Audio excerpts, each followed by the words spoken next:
Hello guys, আজকে নানি রেসিপিতে আপনার ঘরে সরষে ইলিশ রান্না করে দেখাম। ইলিশ মাছটা কাটা ধোয়া থেকে শুরু করে পুরো ভিডিওতে আর সাথে থাকেন। বড় একটা ইলিশ মাছ নিয়ে কেটে ধুয়ে পরিষ্কার করে নিয়েছি। পুরা মাছটা রান্না করতাম না, আমরা যেহেতু মানুষ কম, ইয়ালাই 4 পিস মাছ রান্না করবো। ইলিশ রান্না করার জন্য এখন সরষেটারে ভিজিয়ে রাখবো।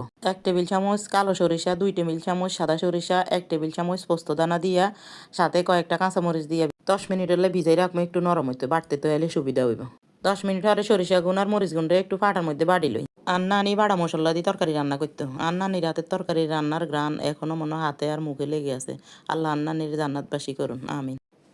মাটির একখান থালের মধ্যে 2 টেবিল চামচ টক দই নিছি, আর ওই যে সরিষা কিন বাড়ছি এগিন নিছি, একটু লবণ দিই, পরে আর একটু পানি দিই, ভালো করে একটু মানে পাতলা করে একটু মিশাইলাম আর কি।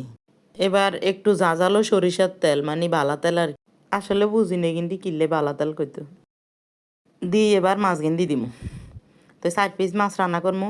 মাছ গিন্ডে দিই ভালো করে একটু মাখা জাখাই স্টিলের বাড়ির মধ্যে মাছ গিন লইলাম।